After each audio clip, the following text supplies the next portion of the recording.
Hi guys, this is a quick video for Anil. He asked if I could do a little one on drive centers and live centers, just to explain a bit of when to use what and what to use.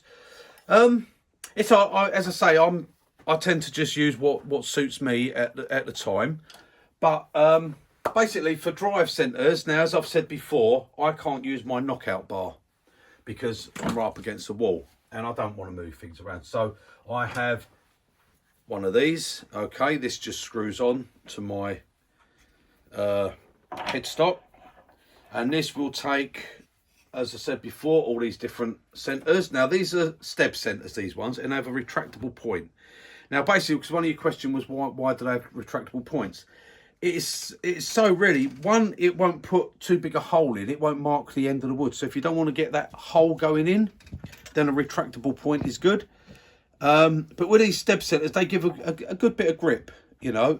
But if you get a catch, they will let the wood turn, the wood will spin. The only thing I find with the step centers, if it does spin, it fills up with wood and it can be quite hard for it to get another grip. It goes so many times. If you want something where you're going to get a friction drive, then you're better with a ring center, okay? Which is, again, this is a very short point on this one. It doesn't retract. You can get retracting, but this one doesn't. And it just has a ring there. This is a live center, this one. It's not the drive. For the drive, you would normally go for something like a light pull type, which is like that. And your wood will just sit, normally sits with a hole or something, and will just sit in that. And it just turns the friction between the two of them, okay? And that's if there's sometimes if there's a danger you're going to get a catch, like if you're using your skew, they're good ones because the wood will just stop rather than you getting a bad catch. And like I said, you've got on the drive centers, if you can get the ones that just go into your headstock. I don't tend to use these anymore because where I've got my lathe positioned, I can't use my knockout bar. And but this is not available now. I mean, I mentioned it on here. They had loads of this stock. And once I mentioned it, these all went. And as I say, they're charging over 120 quid for these now. Yeah. So yeah, really, really kind of expensive. But if you can get these heads, which now if you go and buy one of these, I've got these old ones. These drives, they go in your chuck, okay? So basically, you'll have your chuck on. And I like these sort of things rather than having Morse tapers that go in. So with these, you get these drive centers and they just sit in there, okay? Go into your chuck and that's it. That's your drive center now, okay? And this is just a 2-spur one. Now, this type of drive, a lot of people don't like. Now you get the 4-spur ones. I've got all the different sizes here, okay? A lot of people don't like them. Now the thing is, they have a place, because if you turn live edge bolts, or you turn something that's got a bit of bark, or something that is big and out of balance, and you don't want it to slip, because if you're turning something to rough it down at about, you know, 600-700 RPM, and it's quite out and it's like chum chum chum, if you've got something like that, when it comes round and it will stop because it hasn't got that grip. So you want something so it's not going to stop, because you need to get it roughed down. So then 4 prongs are good for that sort of thing. A lot of people don't use them now. But getting back to what I was saying, now with these, if you buy these sort of things, Axminster ones, Sorby ones, you can get the step center ones like that, and they're really expensive, okay? But at the moment, especially if you go on to, and I'm doing it again, advertising, if you go on to eBay and that at the moment, you can actually buy these centers, the screw in. It says they're a 14 TPI thread on them, and they're for going into the end of one of these, okay? They're for threading into these.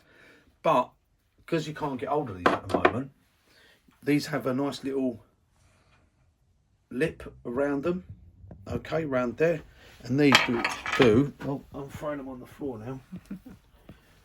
They're I can't remember how much they were, but they're a lot cheaper than buying step center, and you can get the step center ones. They do this, and they fit in there, exactly the same, and they grip, boom, like that. Okay, you ain't got to worry about it coming out because it's in your chuck, and wherever you've got this, you're going to have it between centres, so it's all supported. And with those, like I said, you can have the small size here, okay, which is like a 15 mil. You've got a 25 mil, and then you've got these, which is, I think I measured them before, and those 30 mil. So you can buy these different sizes, and they're a lot cheaper, and you can use them in your chuck. So at the moment, you can't buy these as the kit, which are 50 quid normally, and now they're selling at stupid money, like over £100. I can't believe how they've gone that. And when I actually mentioned those all on a video, they were £49 because I went on their site and actually checked, and now they're like 117 quid plus postage. Yeah. So about 130 quid in all. Ridiculous. But if you go on eBay, you can find these, okay? Just buy yourself a couple of these. They fit in your chuck, and they're cheaper than the step centers you go and buy. And they got retractable points on them. Sorry, you can't see that. They got retractable points as well. Okay, so they've got a retractable point. Let me zoom in a bit more. Yeah. Got retractable points. So you've got that, and I'll pop that in there. The same as these ones. These ones have retractable points on them. On these, they're retractable points, but these are good if you do live edge bowls and things like that where you've got bark and you want to get that in and really sort of drive it in. They're really good. Okay. So yeah, that's really the different types. And then you have got, for when you come down to, I'll find it right, I've got one there. When you come down to live centers, again, step center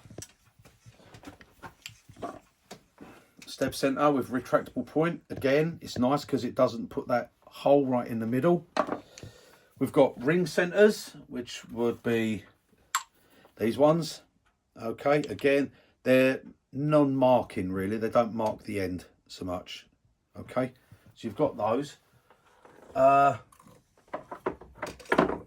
And then you've got your normal point ones, okay? These ones. Now mine, I mean, I've got into them a few times. I like that little point. A lot of people don't like these, and the problem with them, sometimes when you're turning something, if you're turning something like this is a bit of a punky bit of spalted beach, I think. The trouble with it, when it's like that, when you drive that in, sometimes because of the way the grain is, it can split it because it's like a wedge going in. But when you've got those in, keep on this, for a very small price. And I don't like advertising for Axminster tools, but you know, why not? For these from Axminster, and that just sits over your cone like that. Okay, and then that gives you that little centre there. Let me just lock that up. That gives you that. So you've got a ring centre with this. So if you've got one of these cone centres like this, you can buy these. I think they're about £7 for that. Okay, and that just sits on there, and then you just put that as your, or go that way. What's it called? Okay. Do you know what it's called, that little thing? It's a doobry that goes on the end of there to make it into a ring centre. The doobry what's it, okay. So if you phone them up and say if they got a doobry what's it to make your cone centre into a ring centre, they know what you mean. There you it's go. one of these. There you go, guys. Okay. That's the and then I mean I just have I'll put it over here. This is one I just made myself. This was just a bit of aluminium tube. Okay, and I just chamfered the edge, put it in the chuck, chamfered the edge of it, and I made one of those. And the point don't come through, so that's actually, I should have used that the other day, because that will find its centre, because it can move round. So when you come up, so if I'm locking there, when I come up, that will just find its own, oops, sorry I didn't tighten it enough. That will find its centre, it'll move round, and there you go, that'll hold your piece, and that'll give no marks. So if you want to use it on the bottom of a box or something and you don't want to mark it, then you got that. I didn't use that the other day. I should have used that the other day, but I didn't. I've just forgot I had it there. I've got so many things up here. So there you go. But that's basically it, really. A lot of people get upset and only use step centres they're fantastic. But for me, I use this 90% of the time. I use one of these. You know, I like it because like when I've done the cowboy hat there, you can come in right in, get that tiny little dibble, and get rid of that. So I like them for that. But that's it really. There's not a lot of much more about live centres and drive centres. And then of course, always handy to get yourself is a chuck, a keyless chuck, or well, keyless or keyed. I've got both. Okay. The keyed ones, you find you don't need to use the key anyway. You can normally tighten that up tight enough by hand when you're drilling. And that's it really, guys. There's not much I can say about that. And then there was a quick message I got from Jim as well. He said about lathe maintenance. I do want that. To be perfectly honest, Jim, I do not do hardly any lathe maintenance. I don't. Hang on, let me get that off. And if you don't do lathe maintenance, your chucks will get stuck and everything. No.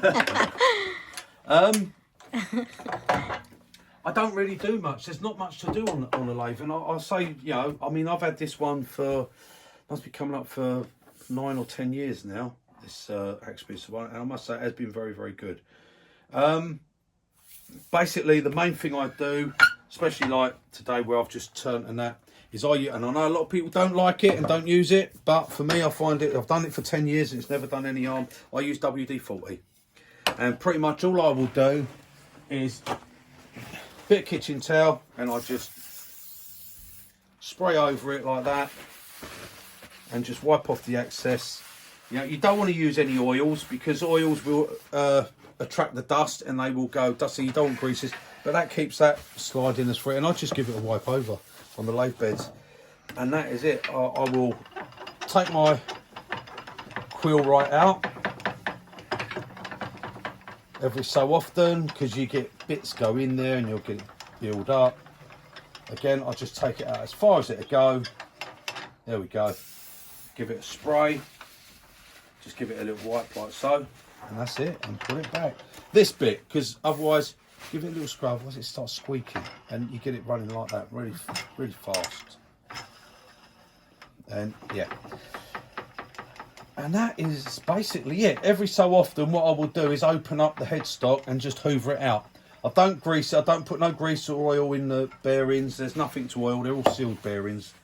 On pretty much all the lathes now, sealed bearings. Check your belt. Just make sure your belt's okay and it looks all right. When I do the WD in, I normally get the little tube out and just spray up inside the banjo underneath and just give it a few, so that keeps everything running nice and, or you can go too far with it, that's it. That keeps everything running. So what you want it is, you want it like that, you want it to be nice and smooth, so you can sort of come in, move it around, you know, lock it off, everything's nice and solid, and you want to be able to just move it around nice and easy. Okay, and pretty much that is it. I don't do anything cleaning here. I mean, it's a work thing, isn't it? It's a tool. You know, at the end of the day, it's not meant to be pretty. If it's all nice and clean and tidy and all pretty and not a scratch on it, then it means you're not using it. Yeah. You're not using it enough. I mean, mine, look, it's got all scratched up here where you've grabbed it with chisels or done something. I've got little knocks on here. But the main thing is, it all works good. And that's the main thing. But that's it. That is it. That's as much maintenance as I do. I do use mine every day though, so mine's not stored at all. It's not left for any length of time. It's used every single day, and it's a heated workshop as well. So, you know, that's why I'm able to work like even this time of year in t-shirt. You know, it's lovely.